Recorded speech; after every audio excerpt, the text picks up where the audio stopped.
আলাইকুম। ওয়ালাইকুম আসসালাম। কি অবস্থা ভাই, ভালো আছেন নি? ভালো আছেন? আলহামদুলিল্লাহ ভাই। কি অবস্থা আপনার? এই তো ভাই আলহামদুলিল্লাহ আছি, ভালো আছি। বিদেশের অবস্থাটা কি? বিদেশের ব্যাংকে কর।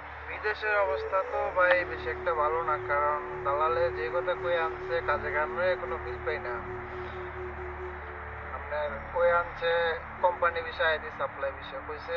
বাংলাদেশে থাকতে বলছে যে আপনার নেজনা পার্টনার কোম্পানি, আপনার নেজনা পার্টনার কোম্পানি আপনার এয়ারপোর্ট ক্লিনার বিষয়ে 8 ঘন্টা ডিউটি, 4 ঘন্টা ওভার টাইম, থাকা খাওয়া কোম্পানির বিভিন্ন রকমের সুযোগ সুবিধা আছে আর কি। তারপরে দেখি আপনার সাপ্লাই কোম্পানি আর কি, সাপ্লাই কোম্পানি ঠিকঠাক মতো বেতন দেয় না, এরপর আপনার কাজ কাম বেশি একটা সুবিধা না, তো বেশি একটা ভালো না। তো আপনার কি অবস্থা? আছে মোটামুটি ভালো। সৌদি আরবের বেশিরভাগই ওই সাপ্লাই কোম্পানি। করে দুই একটা কোচিং একবারে কোম্পানি আসলে কোম্পানি। এখানকার কি অবস্থা? বাংলাদেশে তো দালালেরা যেসব লোক আনা নেওয়া করে বাই করে, ওরা তো ওই টাইমে বলে আপনার যে সরাসরি কোম্পানি বিষয়, কিন্তু ওরা মিথ্যা কথা কয়ে মানুষ আনে না, মনে করেন মানুষের হরানি করে, ঠিকঠাক মতো কাজ কাম দেয় না, আকামা দেয় না, এরপর থাকার জায়গা দেয় না, খাওয়ার জায়গা দেয় না।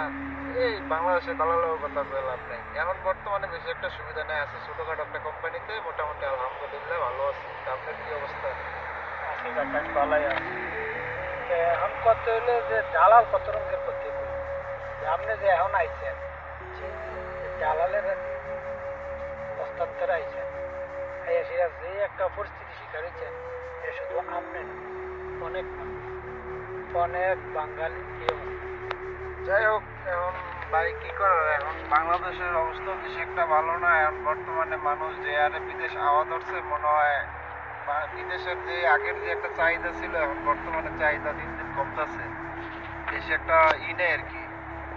যাই হোক, সব ভালো মন্দ নিয়েই মনে করেন দুনিয়াদারি চলতেছে। এখন কি ওই সাপ্লাই কোম্পানির ভিতরে আছেন না? না, আমি তো এখন সাপ্লাইতে নাই, এখন সরাসরি সাপ্লাই থেকে টানা তুলে গেছি আপনার ছোটখাটো একটা কোম্পানির ভিতরে আর কি। এটা হচ্ছে আপনার জুস কোম্পানি আর কি, কুইজ। কি অবস্থা? ভালো আছে? আলহামদুলিল্লাহ আলহামদুলিল্লাহ, আল্লাহ পাক বলছে যে যে অবস্থানে থাকো আলহামদুলিল্লাহ কইতে বলা আছে। আলহামদুলিল্লাহ ভালো আছি। ঠিক আছে, তারপরেও কিরকম সুবিধা রাখতেন কি আসে বেশি? সুযোগ সুবিধা আছে, পুরোপুরি সুযোগ সুবিধা আছে। 4 বছর ধরে আকামা বানায় না, আপনার মনে করেন বেতন ঠিক মতো দেয় না, 3 মাসের বেতন আটকে 1 মাসের বেতন দেয়, এই সুযোগ সুবিধা আছে আর কি। এবার ছুটি ছেলে ছুটি দেয় না। কয় বছর গেছে আপনি এটা? আমার তো এটা আপনার 2024-এর কত চলে, 10 মাস চলে আপনার, এই 25-এর 2 মাসে যে 4